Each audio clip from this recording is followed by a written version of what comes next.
ستتبع فترة الراحة، وهي للأستاذ عياد غازي من جامعة باب الزوار وان les nouvelles données de la neurotransmission aspect chimique أو aspect chimique أو neurochimique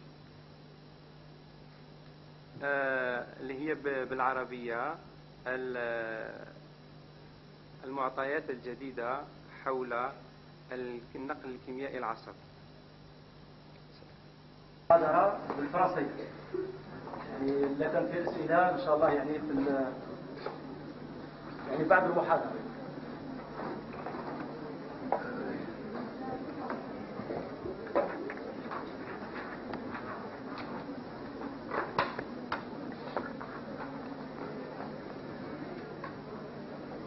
Donc notre conférence s'intitule plus exactement Aspect actuel de la neurotransmission centrale, approche neurochimique. Alors nous allons voir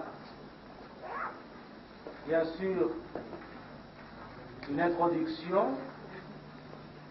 puis nous avons les données actuelles sur le neurone, donc qui est bien sûr, comme on va le voir, l'entité donc du système nerveux, les ensembles neuronaux, l'intégration de l'information, la synapse, les récepteurs membranaires, les neurotransmetteurs, donc les neurotransmetteurs non peptidergiques, c'est-à-dire les neurotransmetteurs classiques et les neurotransmetteurs peptidergiques, et enfin, depuis peu de temps, les neurotransmetteurs intercellulaires.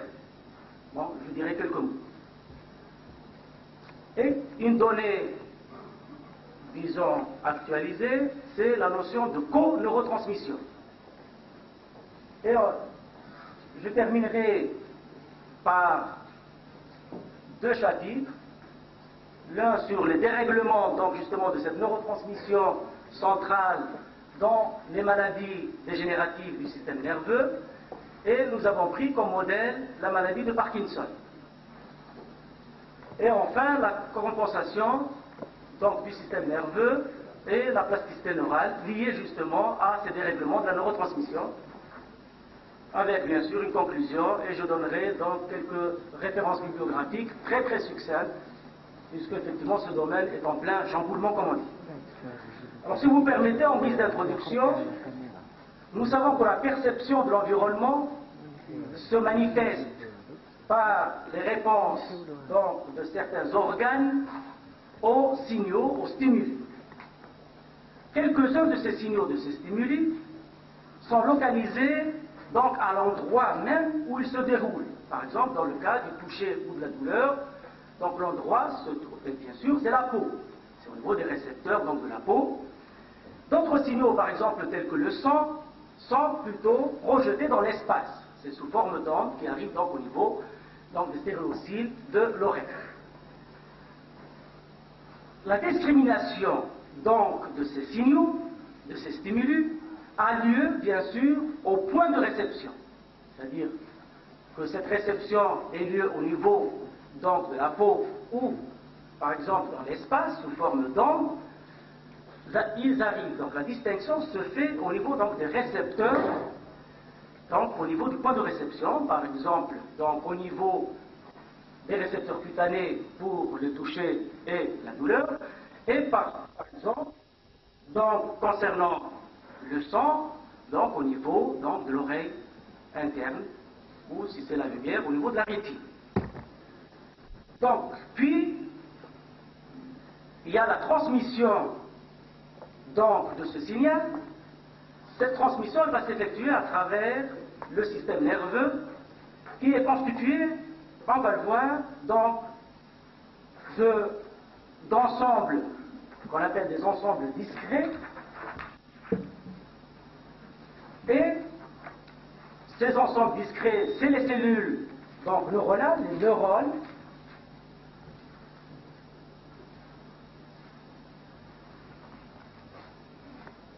et d'ensembles indiscrets, donc les cellules gliales. Discrets, c'est-à-dire effectivement on peut les individualiser, ça c'est connu depuis les travaux de Ramon et Cajal, donc au début du siècle dernier, vers les années 1906, puisqu'il y avait une théorie, donc la théorie réticulariste où le système nerveux c'était un syncytium, mais depuis les travaux donc, de Caral, il s'agit donc d'une théorie neuronale où l'entité donc, du système nerveux, c'est des cellules nerveuses qu'on appelle les neurones, et donc ça c'est ce qu'on appelle un ensemble discret. Et plus nombreux que les neurones, c'est les cellules gliales, donc qui constituent la névroglie, dont certains, bon, peut-être dans le débat on peut revenir, sont issus exactement donc, du neuroectoderme, donc du feuillet externe, comme les cellules neurales, à l'exception, bien sûr, donc des microcytes, où le débat est encore controversé concernant l'origine donc de la mésoglie. Est-ce qu'effectivement elle est donc mésenchymateuse ou quelque, d'après les travaux 70 de Kammermeyer, issue de la crête neurale. Mais enfin, ça on peut revenir dans le débat, sinon effectivement c'est une conférence qui durera 3 heures et non pas 1 heure. Donc là nous avons donc, les cellules gliales, et là j'ai représenté les éléments majeurs de ces cellules gliales, à savoir donc les astrocytes, qui forment un pan entre les vaisseaux sanguins grâce à leurs pieds suceurs, et donc le neurone. Là, vous voyez que c'est directement sur le soma, c'est-à-dire sur le péricardium, le corps cellulaire du neurone, et par contre ici, c'est au niveau de l'axone, donc le prolongement unique du neurone.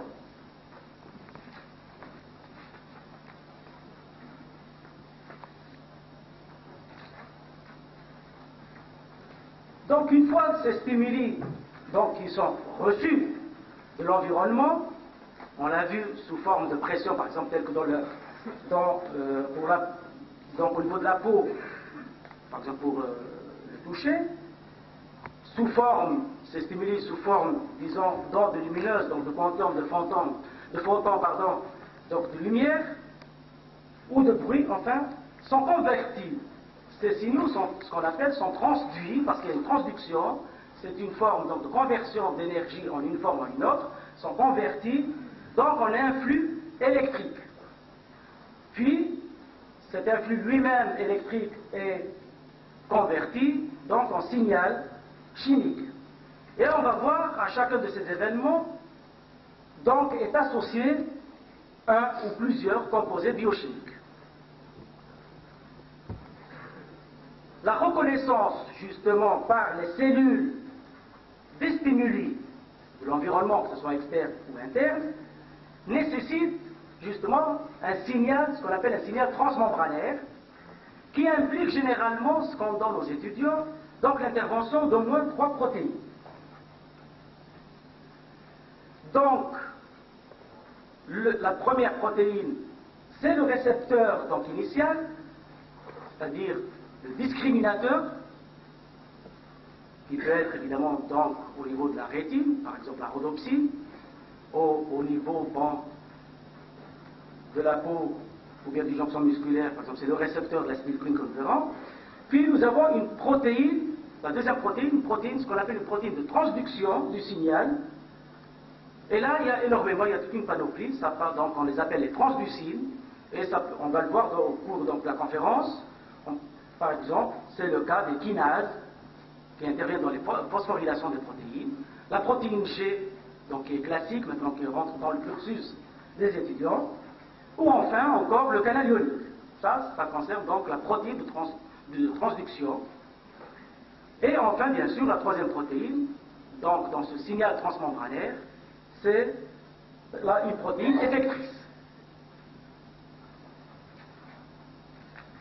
On passe, bien sûr, avec votre permission, sur donc, le premier chapitre, je pense que tout le monde l'a pris, à savoir le neurone.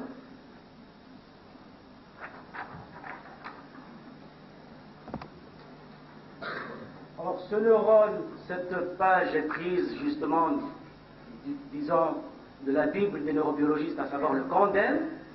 Je donnerai donc ça comme référence. Donc, on avait dit que le système nerveux était constitué, donc en dehors des cellules donc de la névroglie, est constitué de neurones individualisés, donc d'entités qui former justement les ensembles discrets. Et ces neurones, chaque neurone a une vie biologique qui est propre. Le neurone n'est pas comme une cellule du foie, par exemple, en hépatocyte.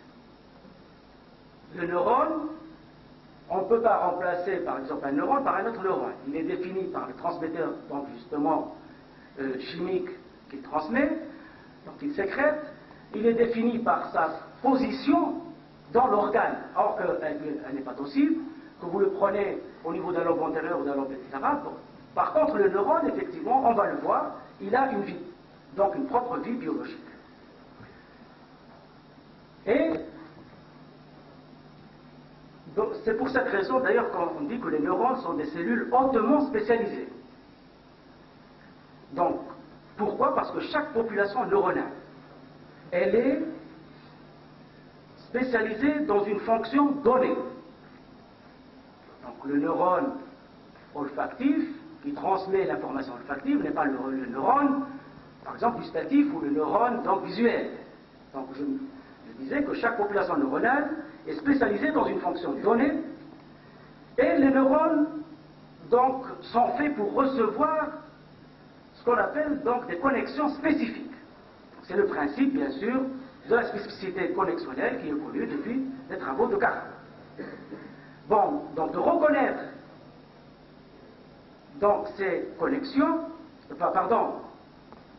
donc de recevoir plus exactement certaines connexions et d'effectuer, ce neurone lui-même, d'effectuer une intégration donc appropriée donc de ce qu'ils reçoivent comme message, et le neurone recevra, on verra, donc des milliers d'inputs. Pratiquement, nous avons 10 puissance, disons, 15, donc neurones, et vous avez pratiquement donc des inputs 10 puissance 3, pratiquement nous avons jusqu'à 10 puissance 18, et les neurobiologistes disent qu'il y a plus de contacts synaptiques qu'il y a évidemment donc de galaxies dans l'univers.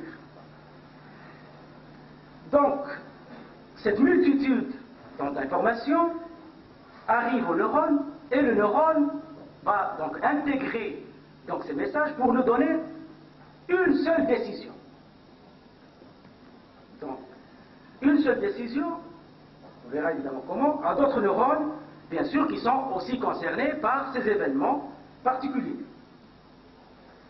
Donc, un bref rappel concernant il y a une règle, comme ça me permettra d'être à côté du micro, parce que là, est-ce que vous m'entendez quand même, hein? Donc, là, nous avons, vous voyez, un neurone avec sa partie branchée. Oui, pardon. Donc, le neurone avec sa partie donc branchée qui constitue les dendrites, un corps cellulaire où il y a donc le noyau et toute la machinerie métabolique avec le noyau, et un prolongement donc unique qui est l'axone et qui se termine, vous voyez, avec des terminaisons nerveuses.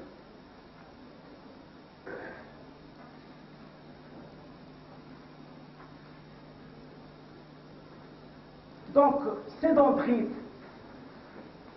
classiquement aux étudiants on dit que les dendrites constituent donc le pôle récepteur, mais nous savons que les dendrites ne sont que le prolongement du soma, puisque les mêmes organites cellulaires, on les trouve aussi bien dans le dendrite, à l'exception bien sûr du noyau, qui existe, lui, exclusivement dans le péricaryon. D'ailleurs, c'est pour ça qu'on l'appelle péricaryon, autour du noyau, donc le noyau cellulaire.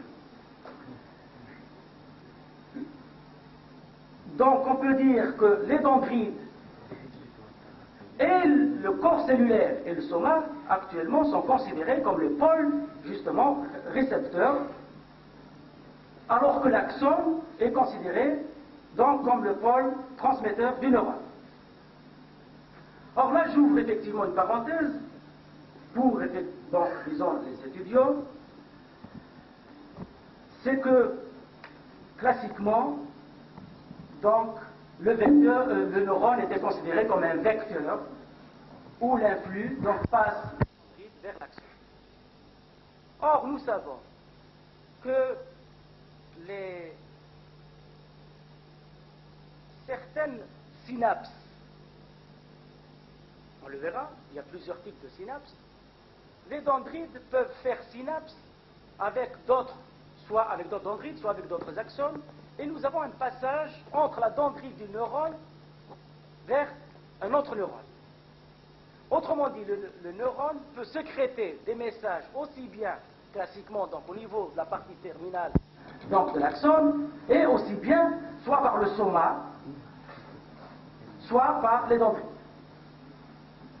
Donc là, le neurobiologiste ne parle plus de vecteur, mais pense que le neurone, c'est une cellule à double polarité. Bon, peut-être j'ouvrirai une parenthèse. Les synapses somatodendritiques, par exemple, là, nous n'avons pas de vésicule synaptique au niveau du soma. Or, là, il s'agit plus donc d'un gap junction, c'est-à-dire une jonction électrique où les deux membranes, ça on le verra, peut-être que j'anticipe un peu, enfin ce qu'il faudrait retenir, que ce n'est pas, le neurone n'est pas un vecteur, mais une cellule à double polarité. Deuxième idée majeure, à savoir que le dendrite et soma, c'est la même chose. Les deux constituent un pôle récepteur, le dendrite n'est qu'un prolongement du soma, n'est pas une entité donc individualisée.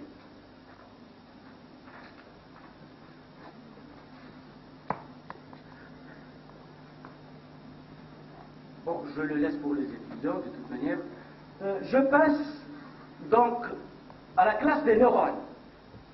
Bon, les étudiants ont appris qu'il y avait plusieurs, effectivement, classes de neurones en fonction de leur morphologie, des multipolaires, des bipolaires, des unipolaires. Les neurobiologistes, bon, ça peut-être qu'il faudrait le laisser donc aux morphologistes, mais étant de formation donc neurochimique et biochimique, j'ai donc une formation de biochimiste, donc je ne m'attarde pas sur les formes des neurones, mais pour nous, on les classe, donc les neurobiologistes les classent disons arbitrairement en deux classes.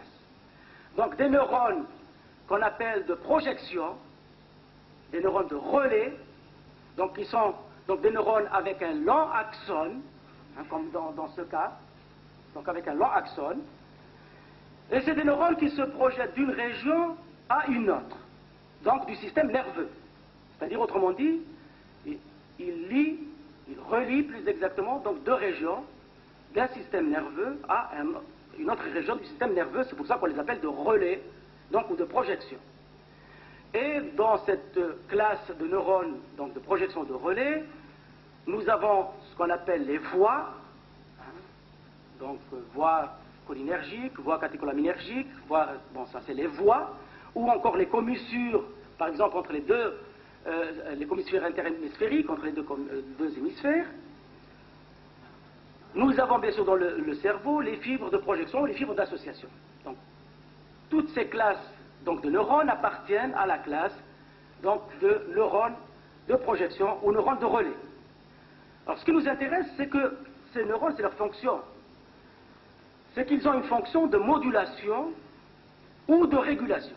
Ça, vous le notez, c'est donc une fonction de modulation ou de régulation.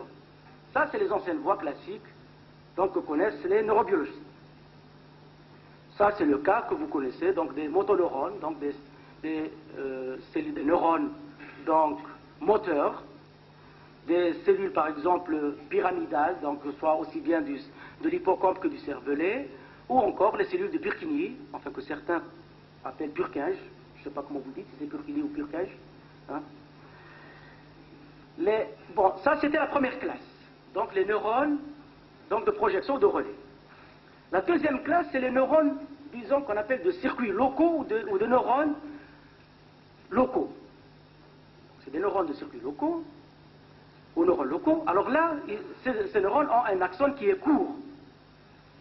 Donc à l'opposé des premiers neurones qui avaient un axone qui était très très long.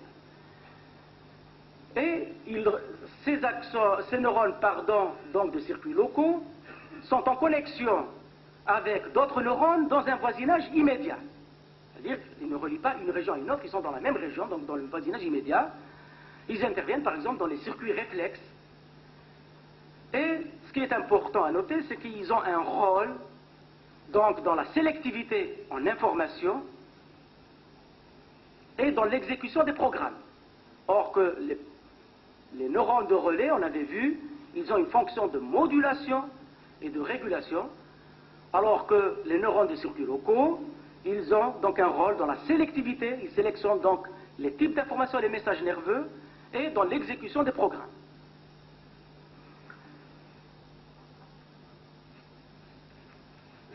Je passe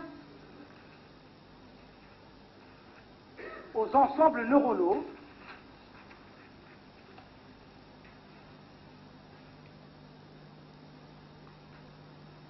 Alors les ensembles neuronaux, vous voyez que les neurones sont distribués en réseau ou sous-réseau. Donc, nous avons en gros donc l'organisation de ces connexions. On peut les ramener à un certain nombre de configurations fondamentales. Et nous avons par exemple la configuration la plus simple, c'est le réseau linéaire, où nous avons effectivement, vous voyez, donc un neurone, donc fait des connexions avec un autre neurone, et ainsi de suite. C'est ce qu'on appelle une organisation linéaire. Cette linéarité favorise la conservation de l'information. Nous avons des arrangements, vous voyez, des arrangements convergents, c'est-à-dire plusieurs, vous voyez, cellules qui convergent vers une seule cellule nerveuse. Donc plusieurs neurones qui convergent vers un seul neurone. Donc, cette convergence permet donc l'intégration de l'information qui provient d'origines diverses. La divergence, pardon, c'est le contraire, à savoir qu'un neurone va effectivement envoyer des outputs à plusieurs, vous le voyez, c'est ce qui est en rouge, à plusieurs neurones. Et bien sûr, cette divergence va favoriser plutôt la diffusion de l'information. Dans la divergence, nous avons donc une divergence qu'on peut appeler donc directe, ou une divergence, bien sûr, par des interneurones, par l'intermédiaire, donc des interneurones. Nous avons, comme vous voyez, des réseaux, des fois, effectivement, réverbérants. Par exemple, là, nous avons un neurone qui envoie, par exemple, une collatérale vers un autre neurone, et cette réverbération permet, bon, disons, intervient dans le phénomène d'autorégulation, donc d'entretien, d'autorégulation, permet donc une sorte d'auto-entretien, donc de la circulation de l'information. Ça, si nous avons un moment pendant le débat, effectivement, c'est un domaine qui est très passionnant.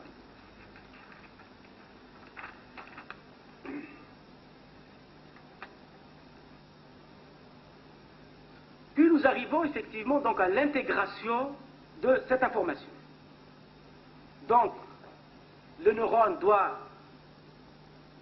extraire à tout moment et à chaque instant les informations les plus significatives. Il reçoit donc, je vous ai dit, des millions, si ce n'est pas plus, d'informations, plus ou moins contradictoires les unes des autres, et donc il va effectivement donc faire une sélection, donc c'est ça une discrimination, donc une sélection donc des informations, et au sein donc d'une multitude, comme je l'ai dit, d'événements contradictoires, pour assurer sa propre décharge, c'est-à-dire son propre message. Ce message, bon, peut-être on en parlera, puisque effectivement j'avais fait allusion donc aux travaux du docteur Kharzouli concernant le calcium.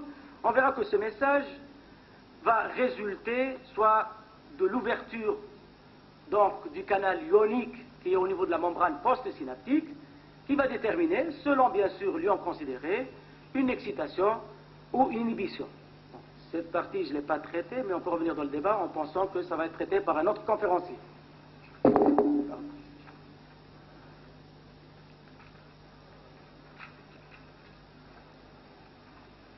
Alors nous arrivons à la partie, disons, la plus intéressante pour le neurobiologiste, c'est la synapse. La synapse, bon, pour des raisons, disons, historiques, vous savez que c'était un concept sans réalité matérielle qui a été proposé par Sherrington, bien avant, évidemment, que Cajal démontre, évidemment, par des techniques histologiques, qu'il s'agissait bien évidemment que le système nerveux était constitué donc d'entités qu'on appelle les neurones, et que c'est donc des neurones plus contigus que continus, et au niveau donc de cette contiguïté existe une zone donc de contact qu'on appelle la synapse. Bon, synapse, bien sûr, étymologiquement donc du grec qui veut dire contact. Donc c'est la zone. Donc la synapse, ce n'est pas la fente synaptique. La synapse, elle a un élément présynaptique, une fente et un élément postsynaptique. C'est tout ça qui donc constitue la synapse. Donc c'est une zone de contact, rappelez-vous, donc, entre deux membranes de deux neurones différents. De neurones différents, de neurones contigus. Donc ils sont apposés, non pas continus. Ça, c'est très clair là-dessus. Bon, et c'est au niveau donc de ces synapses que va avoir lieu la transmission du message d'un neurone à un autre. Ces synapses sont généralement de deux types. Il y a des synapses, surtout pour les gens qui travaillent sur les invertébrés, des synapses électriques, là où les membranes des deux neurones sont apposées, où l'espace synaptique est de l'ordre de 2 nanomètres seulement. C'est les synapses électriques, parce que tout simplement, l'influx donc électrique, l'influx nerveux, qui est sous forme de potentiel, traverse un neurone, donc une membrane vers une autre membrane. Donc là, il n'y a pas de transduction du signal, il n'y a pas de transformation donc d'une information électrique en une autre information. Donc là, on l'appelle donc justement synapse électrique. C'est que ce type de synapse permet le passage direct donc d'une stimulation électrique d'un neurone à un autre. Et ça, nous pouvons le trouver effectivement justement ici. Bon, là, c'est dans ce sens, vous voyez que c'est dendrosomatique, j'ai des vésicules au niveau du dendrite, mais je vous ai dit, quelquefois, j'ai donc des synapses somato-dendritiques. Et au niveau du soma, il n'y a pas de vésicule synaptique, là il s'agit d'une synapse électrique. Nous avons, bien sûr, entre deux dendrites, dendrodendritiques, des synapses dendrodendritiques, là aussi c'est des synapses électriques, où il n'y a pas donc de vésicules de part et d'autre, donc des dendrites. Et bien sûr, il y a les synapses chimiques que vous connaissez, donc, où le signal électrique donc, du neurone présynaptique donc, est transformé, converti en signal chimique par la cellule postsynaptique. Vous avez ici le dendrite, c'est la synapse, c'est le neurone présynaptique. Si ça peut être un dendrite ou ça peut être une terminaison nerveuse d'un axone. Et ici le soma, donc qui est l'élément postsynaptique. Donc je disais que là il y a une transduction donc, du signal électrique en signal chimique, et c'est le cas classique que vous connaissez, donc les synapses axosomatiques, axodendritiques, axoaxoniques. Alors ce qu'il faudrait dire, c'est que ces différentes synapses peuvent exister sur le même neurone. Un même neurone peut avoir ici des synapses, par exemple, axosomatiques, lui-même donner des synapses, donc par exemple, somatodendritiques. Sur le même neurone, on peut avoir tous les différents types de synapses. Et cette synapse, elle est très très importante, disons la synapse chimique bien sûr, sa compréhension est d'une importance capitale, on le verra, pour la compréhension des propriétés de chaque neurone. Au niveau de cette synapse,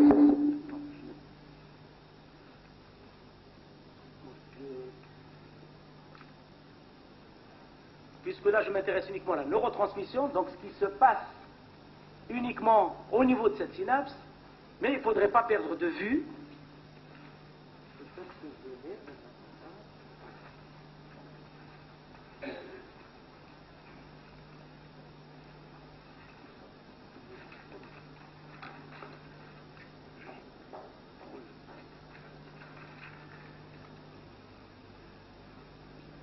je reviendrai sur ce schéma vers la fin. Donc je disais, on a un élément présynaptique et un élément donc postsynaptique. Il y a deux neurones continus avec un espace synaptique. Donc, ce qui est important, c'est que là, j'ai une asymétrie, c'est-à-dire le compartiment présynaptique est différent du compartiment postsynaptique par la composition donc, qui est très très riche en mitochondries, bon, éventuellement de réticulum endoplasmique et de vésicules synaptiques. Or qu'au niveau de la membrane postsynaptique, ces éléments font défaut, et c'est grâce à cette asymétrie qui fait évidemment qu'il y a passage donc, de l'influx entre le neurone présynaptique et le neurone postsynaptique. Je reviendrai très évidemment sur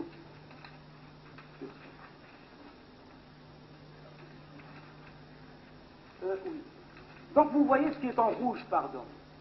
Là, en rouge, c'est une dépolarisation, c'est-à-dire c'est le passage donc, de l'influx nerveux à travers l'axone, à travers la fibre nerveuse, qui arrive donc au niveau de la membrane présynaptique. Si on a deux cas, si ce signal électrique, il est dépolarisant, il y a une inversion donc de la polarité de la membrane, par exemple axonale, donc il y a ouverture donc, ici, des canaux qu'on appelle des canaux calcium, voltage dépendant, et cette ouverture des canaux calcium va permettre au calcium d'entrer. Alors, on reviendra là-dessus, hein, c'est la partie donc la plus intéressante de la conférence. Et l'ouverture donc de ces canaux va permettre l'entrée du calcium qui va entraîner, bien sûr, par phénomène d'exocytose, là je reste dans le dogme, par phénomène donc d'exocytose des vésicules, du transmetteur dans la fente synaptique. Ça, si, évidemment, le signal électrique est dépolarisant. Si le signal électrique est hyperpolarisant, donc là, vous avez plus de charge plus à l'extérieur de la membrane axonale. Là, c'est un autre canal qui s'ouvre. Il y a ouverture donc du canal chlore, qui est voltage, bien sûr, dépendant, qui va empêcher la libération du neurotransmetteur et vous avez donc l'inhibition. Or que dans le premier cas, la dépolarisation est liée donc à l'activation du récepteur postsynaptique, alors que là vous avez une inhibition, donc l'influx nerveux n'est pas transmis. Donc bien sûr aux neurones voisins.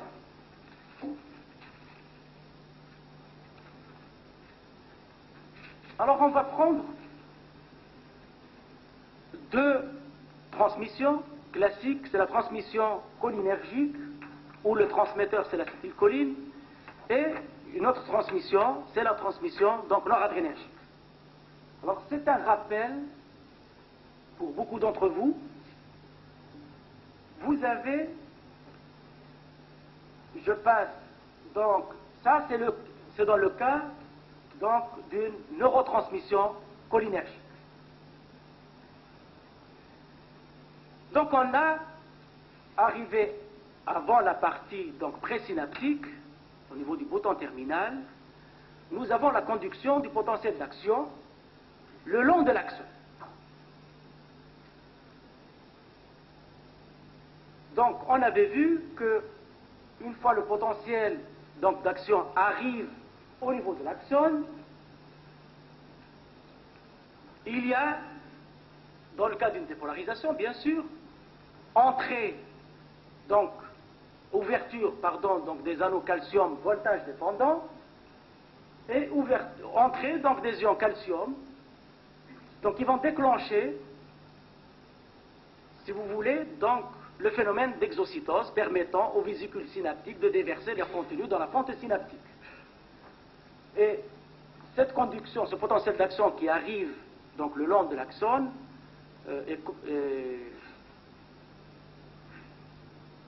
est accompagné donc de changements de perméabilité membranaire.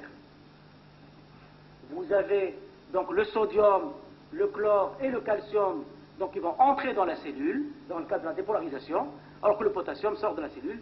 Cette partie, donc bien sûr, ça fait partie donc de la conduction. Donc, vous voyez, il y a libération ici du neurotransmetteur d'acétylcholine, donc à partir de l'axone, de terminaison nerveuse, donc de l'axone, dans la fente synaptique. Cette acétylcholine va agir sur les récepteurs d'acétylcholine qui se trouvent donc au niveau de la membrane postsynaptique. Bien sûr, je modifierai quelque peu ce schéma classique concernant justement la compartimentation de l'acétylcholine et concernant aussi bien les interactions avec les acétylcholines, avec les récepteurs. Mais donc là nous avons, je vous ai dit, libération, restons dans le dogme, hein, libération donc de l'acétylcholine du neurotransmetteur à partir donc des terminaisons nerveuses de l'axone, donc des neurones. Cette acétylcholine va agir sur son récepteur spécifique, stéréospécifique, qui est le récepteur d'acétylcholine. Donc ici, on avait appelé donc cellule post-jonctionnelle, parce que on peut avoir aussi au niveau de la jonction neuromusculaire, qui est l'exemple type donc d'étude. Alors cette interaction du neurotransmetteur, donc du ligand, sur son récepteur, va subir donc ce qu'on appelle des effets post-synaptiques ou des effets post-jonctionnels qu'on verra en détail. Et en même temps, vous avez bien sûr le neurotransmetteur ne va pas rester fixé sur son récepteur. Une fois qu'il a transmis donc son message, il est bien sûr, cette acétylcholine est détruite par l'acétylcholinestérase, d'accord? Et il y a dissociation, bien sûr, du complexe acétylcholine, donc récepteur acétylcholine. Et comme je vous ai dit, bien sûr, il y a hydrolyse aussi donc de l'acétylcholine par l'acétylcholinestérase. L'acétylcholine, bon, est formée donc à partir d'acétyl-CoA qui provient donc de la mitochondrie, bon, ça on peut revenir donc dans les discussions, et de la choline qui elle provient surtout justement donc du compartiment extracellulaire. Vous voyez, ici l'acétylcholine est hydrolysée, dégradée par l'acétylcholinestérase en acétate et en choline. Cette choline va être recapturée, c'est ce qu'on appelle l'uptake, hein, il y a un phénomène de captage ou de capture, donc l'uptake, par les terminaisons nerveuses. Et cette capture, c'est l'étape, ce qu'on appelle l'étape limitante dans la synthèse d'acétylcholine dans le bouton présynaptique. Donc là, la choline, bien sûr, vous voyez, il y a capture. Et ça, c'est grâce à une carrière, donc à une protéine membranaire, qui va permettre de reconnaître la choline et lui permettre, en cotransport avec le sodium, là, il y a un phénomène qu'on appelle donc sodium dependent high affinity choline uptake. Donc c'est une choline uptake à haute affinité dépendant du sodium. Donc cette choline est recapturée donc au niveau donc du bouton terminal et permettre bien sûr la choline avec l'acétyl-CoA qui provient donc des mitochondries, la resynthèse d'acétylcholine au niveau du compartiment présynaptique. Et ainsi, donc, nous avons l'acétylcholine, elle va être stockée dans les vésicules. Alors là aussi, dans le débat, on peut revenir sur le devenir et l'origine de ces vésicules synaptiques, mais restons dans le dogme, l'acétylcholine entre donc dans des vésicules qui sont vides, qui proviennent, ça on le verra soit dans le débat, soit évidemment donc... Et ces vésicules vont servir d'évier pour permettre évidemment donc à l'acétylcholine de pénétrer dans ces vésicules. Et nous avons donc là, après elles sont là, et je veux dire au moment du passage donc, pardon, du potentiel d'action, vous avez libération et on refait le cycle. Donc, ce qu'il faudrait retenir, c'est que ici, vous avez une étape d'hydrolyse par l'acétylcholinestérase qui va scinder donc en deux parties la molécule d'acétylcholine. Le deuxième exemple, c'est concernant, vous voyez, c'est pratiquement la même chose, concernant la neurotransmission noradrénergique, ou adrénergique, donc des catécholamines, ou catécholindolamines avec la sérotonine. Classiquement, nous avons donc conduction du potentiel d'action, changement de perméabilité, entrée donc du calcium. Donc on a libération, cette fois-ci, de la noradrénaline à partir donc des terminaisons nerveuses. Cette noradrénaline va interagir avec ses récepteurs spécifiques. Et là aussi, nous avons d'une part des effets post-jonctionnels, des effets post-synaptiques, et aussi on a la dissociation. Donc là, il n'y a pas d'intervention, vous allez voir, donc du moins directement d'enzymes. Il y a dissociation donc du complexe noradrénaline et récepteur noradrénergique, et par un phénomène de capture, la noradrénaline dans la fente synaptique ne subit pas donc d'hydrolyse pour la simple raison, elle est recapturée sous forme de noradrénaline. Or que l'acétylcholine était recapturée sous forme de choline, un produit de dégradation. Bon, bien sûr, je n'ai pas parlé, il y a toujours des phénomènes donc de diffusion extracellulaire, et on peut bien sûr vous dégrader avec des enzymes, soit extracellulaires, telles que la catéchol O-méthyltransférase, la COMT, ou donc la MAO qui se trouve au niveau de donc la monoaminooxydase. Ça, on peut revenir, donc je vous ai dit pendant la discussion.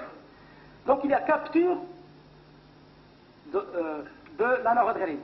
Cette noradrénaline, bien sûr, va pénétrer dans les vésicules vides. Il y a une partie, bien sûr, qui est dégradée par cette fameuse monoaminooxydase, donc les enzymes d'activation.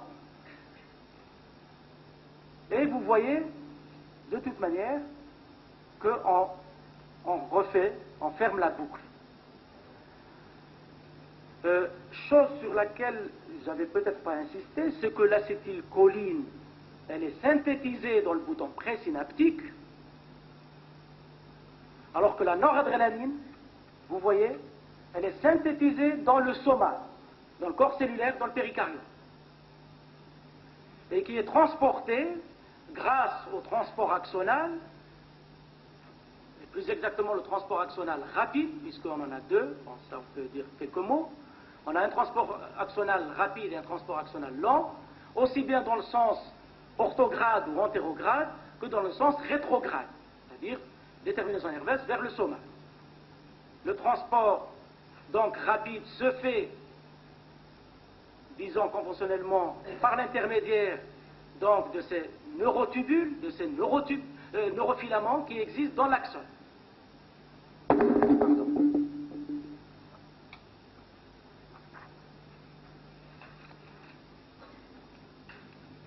Alors on arrive aux effets post-jonctionnels. Rappelez-vous, là j'ai laissé une flèche en vous mettant post-jonctionnel. On va parler un petit peu de ces effets post-jonctionnels ou post-synaptiques.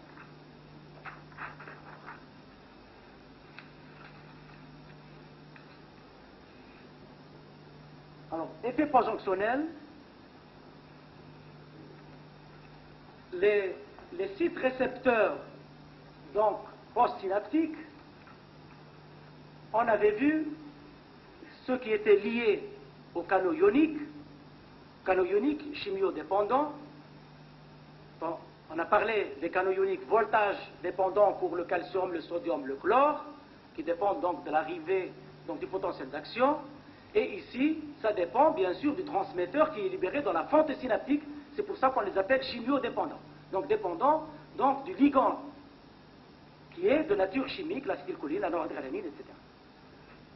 Ça, déjà, il faudrait effectivement faire une différence entre les canaux ioniques voltage dépendants, donc voltage gated, et les canaux ioniques, donc chimiodépendants. Donc certains auteurs appelaient ionotropiques et métatropiques. Bon. Ces sites récepteurs vont produire une réponse donc rapide et vont jouer un rôle aussi bien dans le déclenchement donc des potentiels postsynaptiques excitateurs, les fameux EPSP, et ou bien donc dans le déclenchement des potentiels postsynaptiques inhibiteurs IPSP, selon bien sûr le canal ionique impliqué. L'augmentation, là il y a une erreur, ah pardon,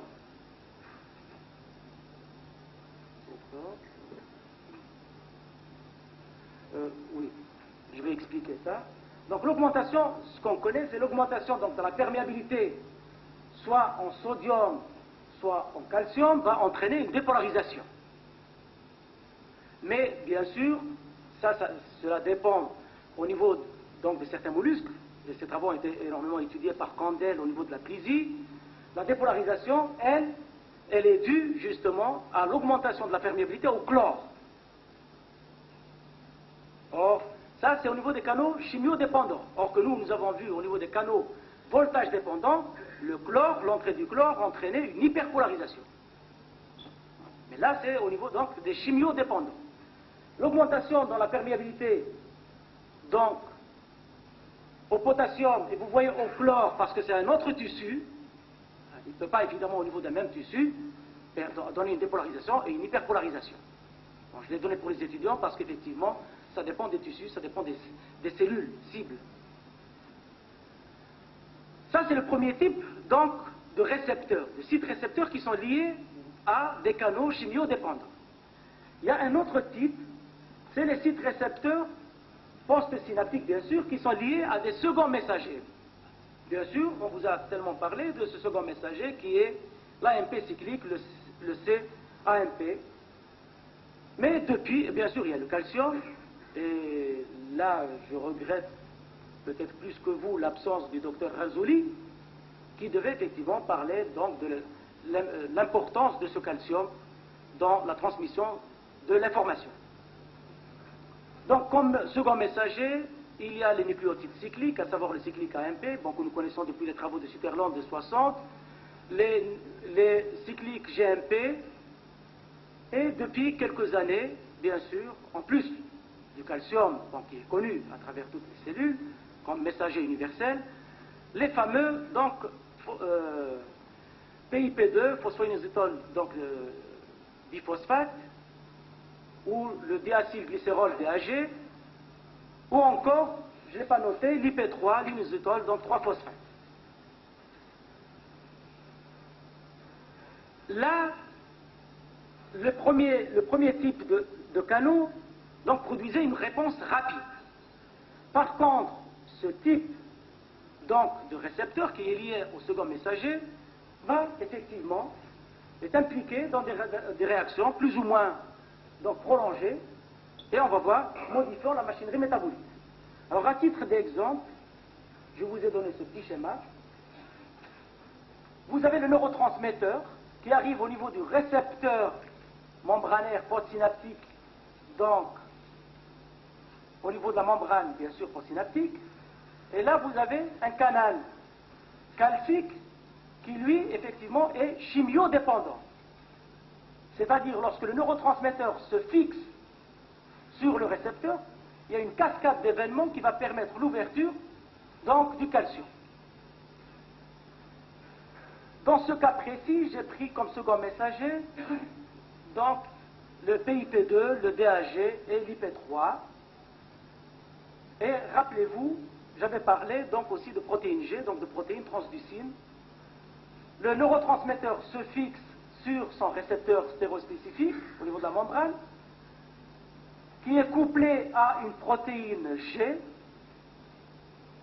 G parce que tout simplement c'est guanine nucléotide. On sait, bon c'est tellement avancé puisqu'on a cloné même évidemment le gène qui code même pour les sous-unités, est formé de 3 sous-unités, donc la sous-unité alpha, bêta, gamma, ces sous-unités, bien sûr, dépendent de leur poids moléculaire, de leur mobilité électrophorétique, etc. Et vous avez aussi lié à la phospholipase C qui va donc hydrolyser le PIP2 en DAG, qui va intervenir au niveau donc de la PKC de la protéine kinase C. Cette protéine kinase C qui va effectivement intervenir comme les kinases dans le phénomène de phosphorylation donc de certaines protéines au niveau intracellulaire. Bon, l'UP3 libéré par hydrolyse du PIP2 par l'action de la PLC de la phospholipase C va se fixer sur son récepteur au niveau d'un organite intracellulaire, en l'occurrence le réticulum endoplasmique, et il y a libération aussi donc du calcium.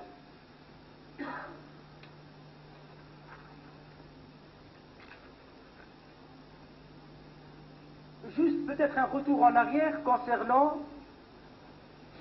le phénomène dont on a parlé, le phénomène d'exocytose.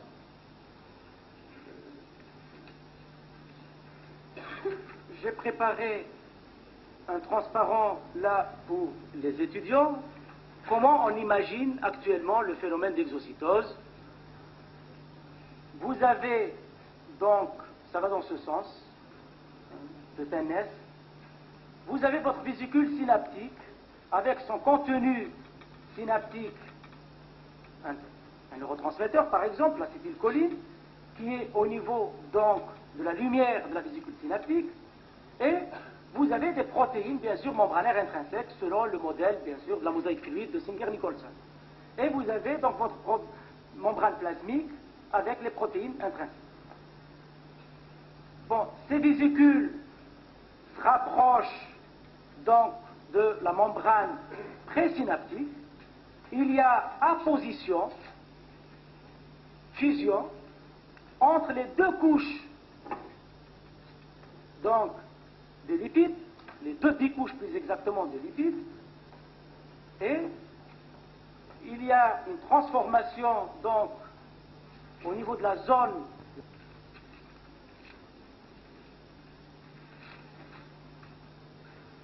alors je passe bon peut-être le laisser pour les étudiants qui doivent prendre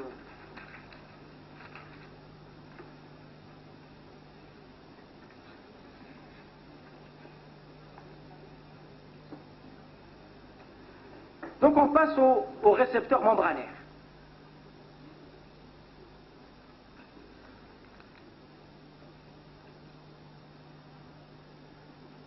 La réponse finale donc, de la transmission synaptique va s'effectuer, bien sûr, par l'intermédiaire donc, du récepteur. Le récepteur n'est que la différenciation, si vous voulez, cellulaire de la membrane. C'est une partie de la membrane. Ce n'est pas effectivement donc comme les récepteurs cutanés où vous avez effectivement donc les corpuscules de Pacini, etc., etc. Ça, pour nous, la notion de récepteur membranaire, c'est une différenciation donc de la membrane cellulaire. Et l'identification, ce qu'il faudrait retenir, c'est que l'identification donc des différents types de récepteurs dont je vais parler, donc, s'est effectuée grâce aux substances pharmacologiques. Vous savez que par exemple pour l'acétylcholine, nous distinguons au moins deux grandes classes de récepteurs, les récepteurs nicotiniques et les récepteurs muscariniques.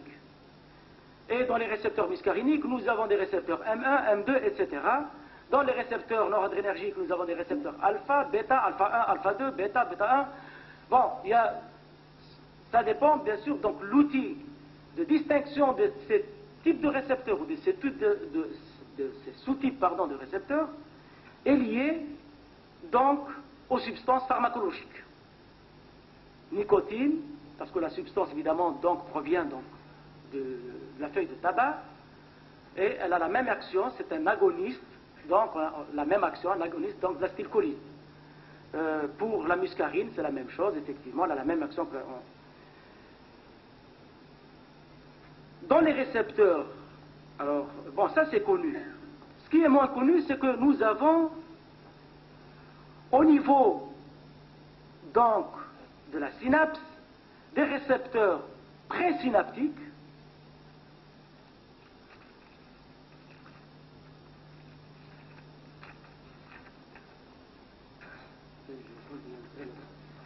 et des récepteurs postsynaptiques.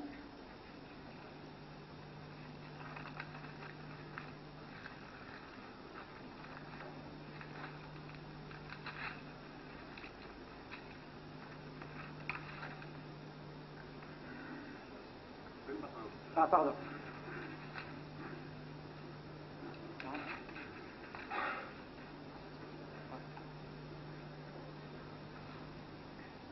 Là, j'ai schématisé.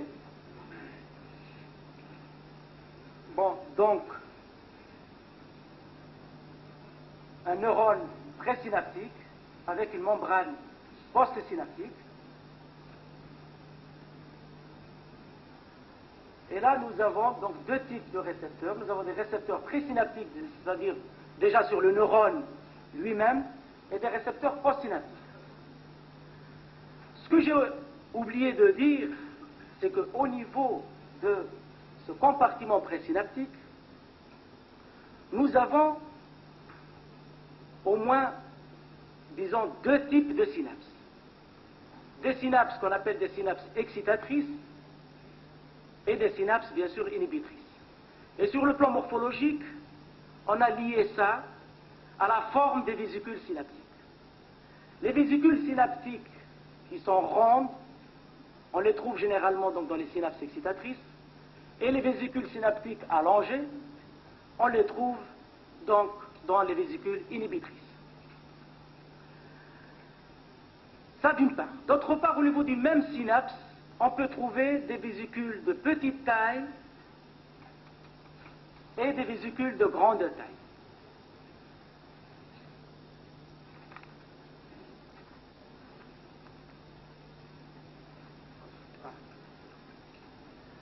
Ces vésicules de petite taille renferment généralement, donc elles sont recyclées dans le compartiment présynaptique lui-même et renferment le neurotransmetteur classique.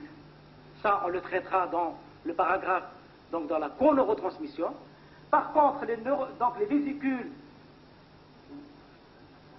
donc, qui ont un diamètre à peu près de 1000 angstroms, alors que les petites vésicules, ces peptides, ces neuropeptides sont synthétisés sous forme de grosses protéines, et au cours du transport axonal, ou même avant,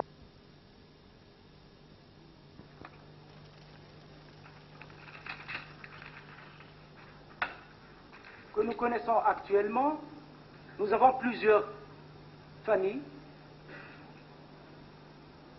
Donc, la famille des opioïdes, particulièrement donc les encéphalines, qui ont leurs récepteurs, des récepteurs mu, delta, etc. Bon, aussi toujours différenciés par l'outil pharmacologique.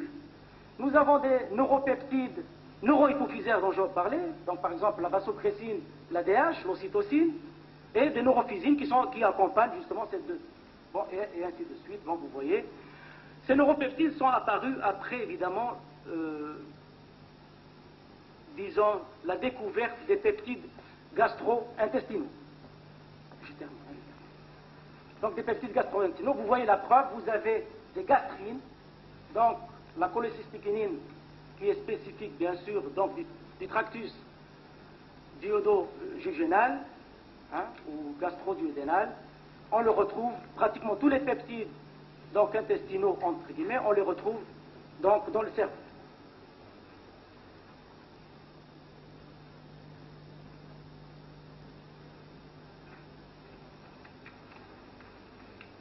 Bon,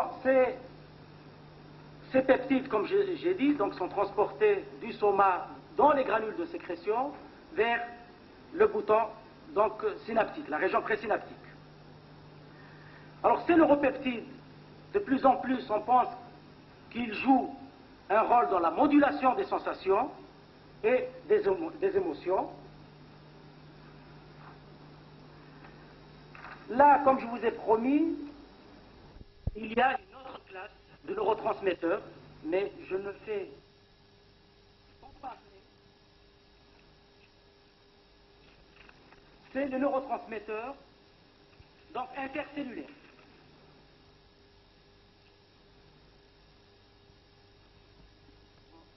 Je m'excuse pour la qualité du transparent.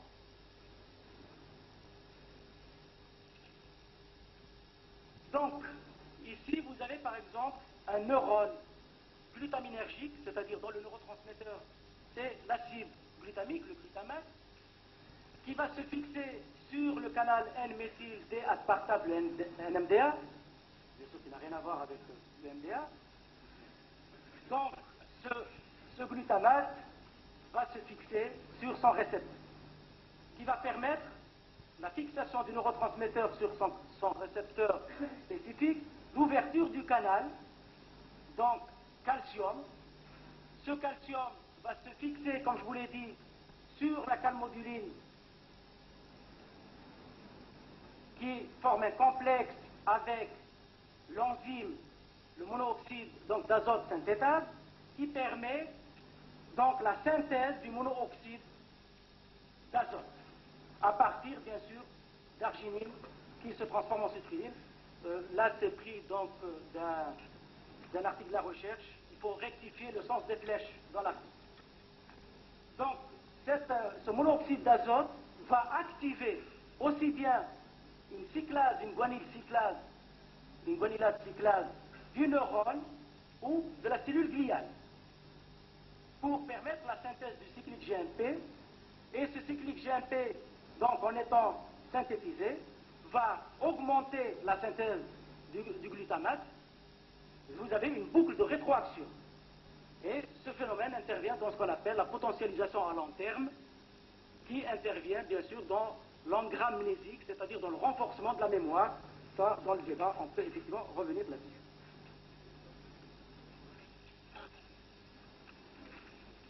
Alors, quelque chose, pardon, aussi d'important,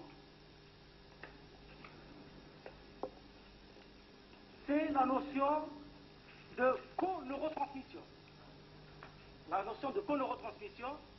Alors, jusqu'à présent, on était resté sur le principe de Dale, à savoir qu'un neurone donc, ne transmettait qu'un seul médiateur. Un neurone, un médiateur. Or, ce principe, donc, qui établissait qu'un seul neurone ne transmettait qu'un seul neurotransmetteur, a été détruit, si vous voulez, par les travaux de l'école suédoise, en particulier Hupfeld en 1980, qui a démontré par des études immunocytochimiques il a pris le neurone bulbaire, qu'il pouvait coexister dans le même neurone, un neurotransmetteur classique et un ou plusieurs neuropeptides. Dans l'exemple que nous avons vu, on a vu, par exemple, la sérotonine, donc un neurone sérotonergique pouvait coexister aussi bien avec la substance P, et qui avait un rôle donc opposé concernant l'activation de l'inhibition, et en plus, par exemple, la TRH. Alors, la coexistence donc d'un neurotransmetteur et d'un neuropeptide dans un même neurone, on pense de plus en plus qu'elle pourrait participer à l'ajustement donc de la transmission nerveuse de ce neurone lui-même. Bon, comme type de récepteur, nous avons, par exemple, deux types, j'ai pris arbitrairement deux types de récepteurs. Le récepteur nicotinique qui est très connu, qui est cloné, etc.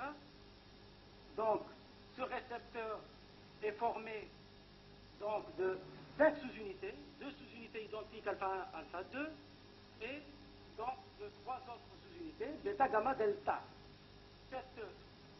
Ce récepteur membranaire traverse, c'est une protéine donc intrinsèque, intégrale, traverse de part et d'autre, et la partie, bien sûr, la plus externe, c'est la partie la plus importante. On a, bien sûr, essayé de comprendre la composition donc en aminoacides de ce récepteur, et nous avons, donc, dans chaque sous-unité, nous avons au moins 4 segments M1, M2, M3, M4. Et pour ce canal nicotinique, les segments M2 vont former le canal ionique. Le récepteur nicotinique, évidemment, renfermant lui-même le canal ionique grâce au segment M2.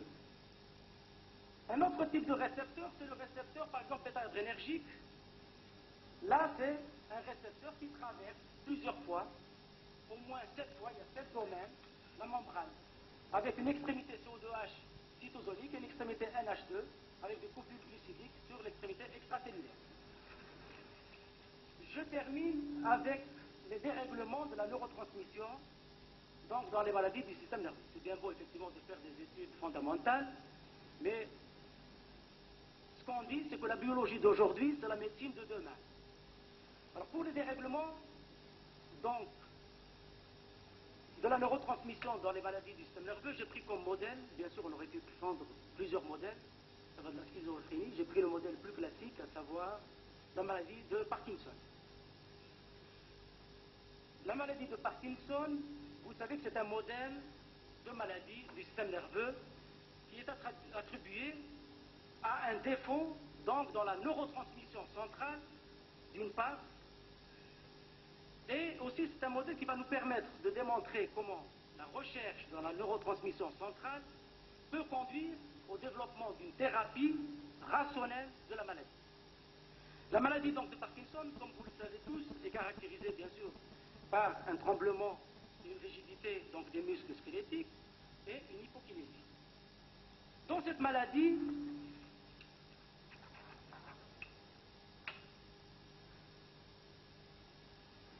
la voie nigro-striée, au niveau donc des ganglions basaux, donc nous avons la substance noire ou le locus niger, substance nigra, et vous avez le striatum. Donc, cette voie, elle est endommagée, la voie donc dopaminergique nigro-striée, c'est celle qui est en noir, vous voyez, c'est une voie inhibitrice.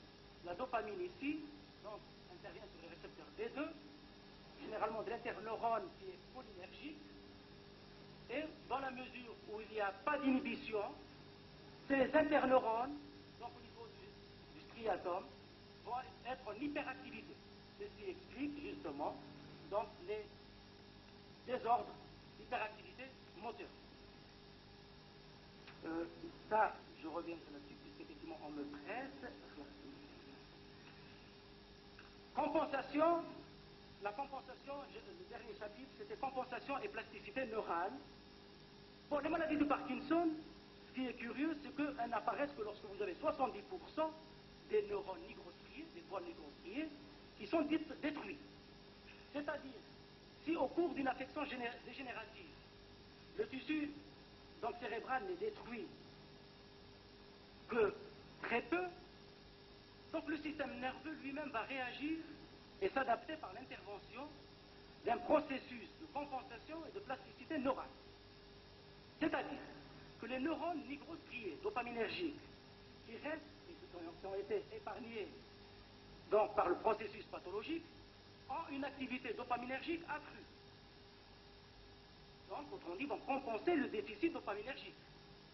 Si ce procédé n'est plus suffisant, c'est-à-dire s'il n'y a pas d'hypersécrétion de dopamine, donc le nombre de récepteurs postsynaptiques au niveau par exemple de l'interneurone cholinergique va augmenter ou bien se distribuer, disons, le long de la membrane postsynaptique et permettre ainsi ce qu'on appelle le phénomène de l'hyperpolarisation des récepteurs.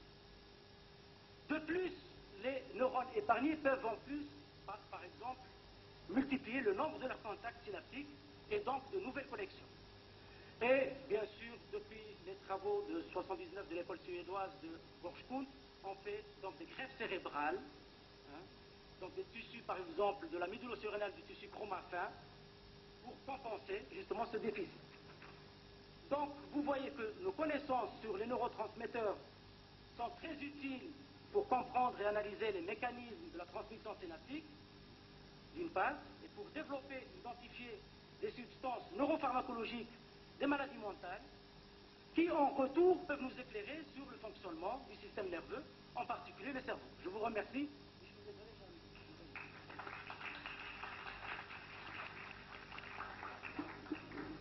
نشكر الأستاذ غازي عياد على هذه المحاضرة الشيقة، ونفسح المجال للمناقشة، ولكن ضيق الوقت لا يتعدى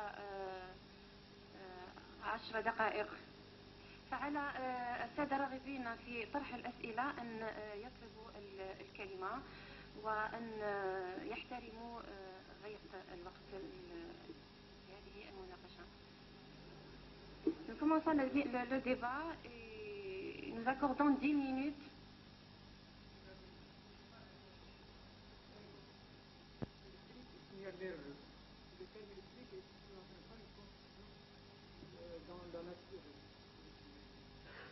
Ça dépend. Si on a une déformation artificielle, effectivement, on va penser qu'il s'agit des électrons. Il s'agit donc d'une vitesse. Donc, à la lumière, donc, vous avez 300 000 km en seconde. Je pense que هذا فرق منه. واضح بالنسبة للأساتذة وبالنسبة للطلبة c'est en millisecondes. Et qu'il s'agit plus d'un phénomène ionique. Pourquoi électrique? Parce que c'est une question de charge ionique. C'est une question donc, de sodium qui rentre, de potassium qui sort. Dans la conduction, bon, parce que ce n'est pas l'objet.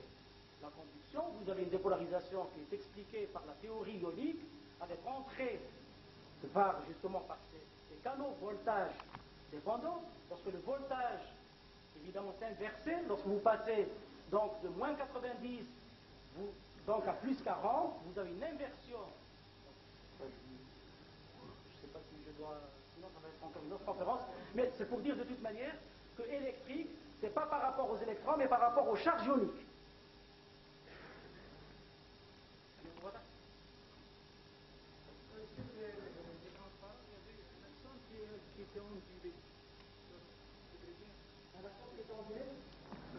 Non, ça c'est peut-être au niveau de la cellule de Purkinje. Non, c'est la cellule de Purkinje qui forme des épines. C'est la cellule de Purkinje, c'est le premier. Vous savez, bon, dans les...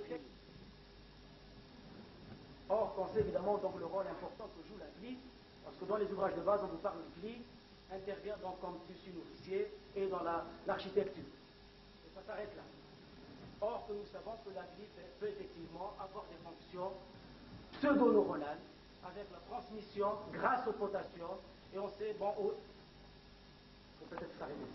Donc là, on peut me poser la question concernant ça, je schématise les épines. Les épines qui existent au niveau des dendrites. Les dendrites ont des épines, d'ailleurs là, j'ai mis en grand, ça une épine. Ça, voilà, ça représente l'épine. Et au niveau de cette épine, parce que les contacts avec les dendrites se font au niveau des épines. Et ces épines, comme je vous ai dit, ont le même matériel qui existe dans le soma, à l'exception bien sûr du noyau. D'autre part, il y a un appareil qu'on appelle l'appareil épineux, qui est caractéristique, et c'est au niveau de ces... Donc vous voyez de ces épines que se forment des contacts synaptiques. Et là, de plus en plus, on pense que ces épines ont un rôle donc, dans l'apprentissage, dans la consolidation de la mémoire. Oui.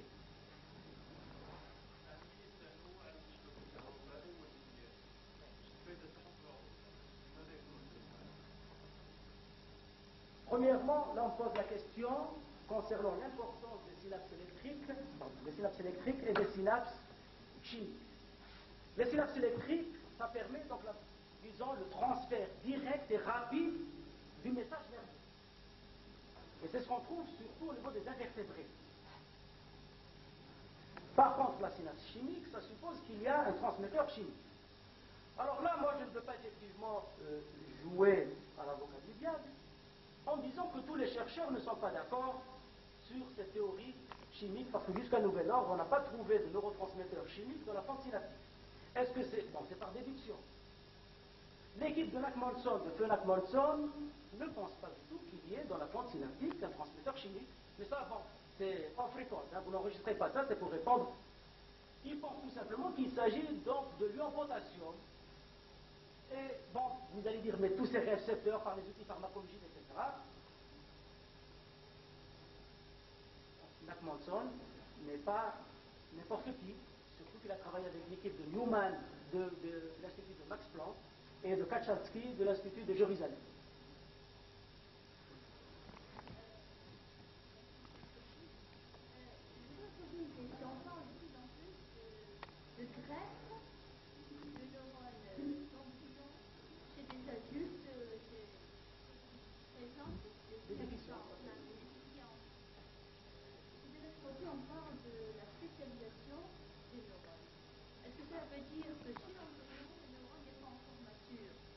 Savoir, c'est souvent une tissu embryologique. Un tissu embryologique, c'est un tissu qu'on appelle totipotence.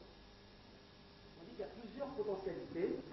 Vous savez qu'un neurone, par exemple, au début, il est cholinergique. Et c'est après, effectivement, donc, des phénomènes épigénétiques qui peut se transformer donc, en neurone catécholaminergique. Et ça, c'est une parenthèse, si vous permettez, le cholestérol, c'est ce que j'ai dit aux étudiants, on est tous de sexe femelle lorsque nous naissons.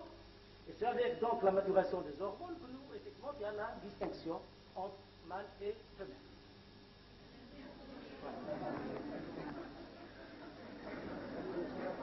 Bon, je ne suis pour rien, c'est l'embryologie.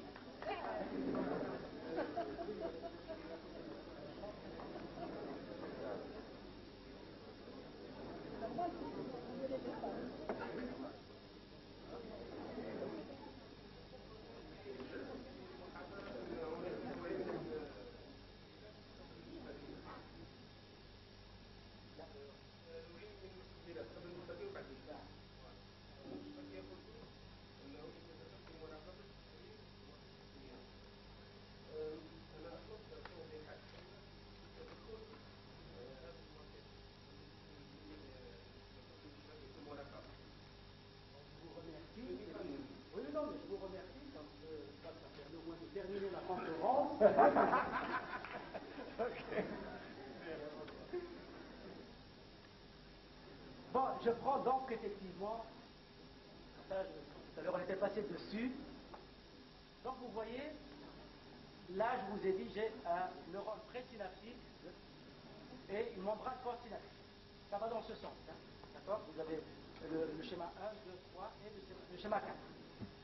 Alors, là, comme je vous ai dit, il y a des récepteurs présynaptiques. Là, nous avons, par exemple, en bleu, la sérotonine. Il s'agit donc d'un neurone sérotoninergique, 5-hydroxycristalline, c'est la même chose que la sérotonine. En rouge, nous avons la substance P, qui est donc un neuropeptide qui intervient donc dans les phénomènes de douleur, dans la transmission du message douloureux nociceptif.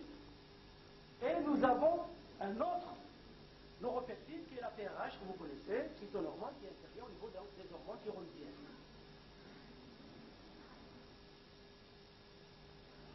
Donc là, après passage de l'impulse nerveux, vous avez libération pratiquement de tous ces neurotransmetteurs, co-neurotransmetteurs, autrement dit neurotransmetteurs neuropeptides. Je vous ai dit que les neurotransmetteurs, bon, vous voyez, là, le bleu, c'est-à-dire le neurotransmetteur classique de la sérotonine, va se fixer, d'accord, dans un premier temps, sur son récepteur postsynaptique. Puis, vous avez toujours, là, il y a une activation. La sérotonine, donc, vous voyez, va permettre d'activer. Et la sérotonine peut être prise, bon, vous voyez, par un récepteur présynaptique. Et ce récepteur présynaptique, il est inhibiteur. Il va donc réguler la libération donc, du transmetteur dans la fente synaptique. Bon, au niveau de la figure 3, vous voyez, par exemple, qu'au niveau du récepteur postsynaptique, il y a un autre récepteur qui est le récepteur donc, de la TRH. Alors qu'à côté du récepteur présynaptique, en plus du récepteur présynaptique, donc il y a un récepteur, un autorécepteur, si vous voulez, puisque c'est de la sérotonine qui va se fixer sur son propre récepteur. Donc on appelle ça autorécepteur. Donc vous pouvez trouver donc récepteur présynaptique ou autorécepteur, mais je n'aime pas personnellement autorécepteur puisqu'on voit que vous avez par exemple la substance P qui se fixe sur ce récepteur présynaptique. Voilà.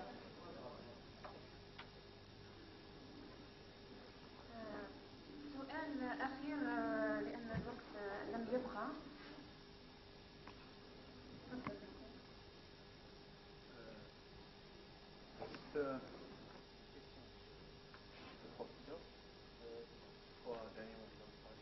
Coexistence de plusieurs neurotransmetteurs dans une liaison. Voilà. Dans un neurone. Oui. Ce que je demande, mode d'action sur neurotransmetteur. Est-ce une corrélation, interrelation ou bien coopération?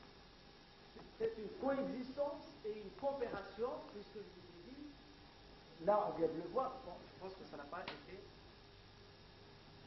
Là, on voit qu'il y a au moins, j'ai mis 3, et ils ont tous le rôle de neurotransmetteurs.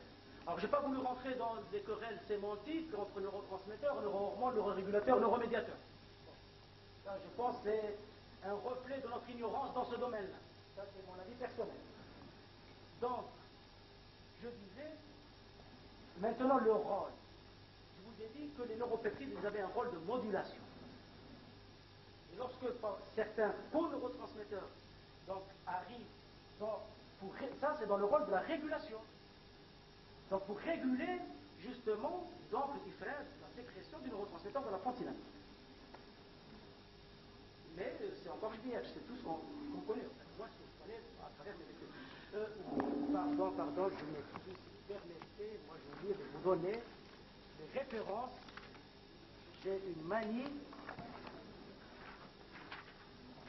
Oui, j'avais promis dans le plan et personne ne m'a fait la remarque sur la bibliographie, alors je vous ai préparé une bibliographie très très succincte.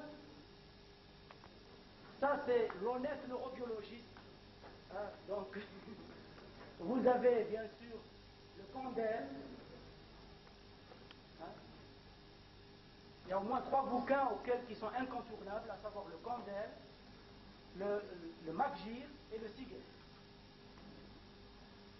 Ça, c'est des ouvrages qui sont incontournables donc pour un cours, je dis bien un cours de graduation en neurobiologie. Un cours de graduation. نشكر الأستاذ عياد على هذه المحاضرة مرة ثانية ونتأسف عن عدم توفر الوقت لإطالة هذه المناقشة.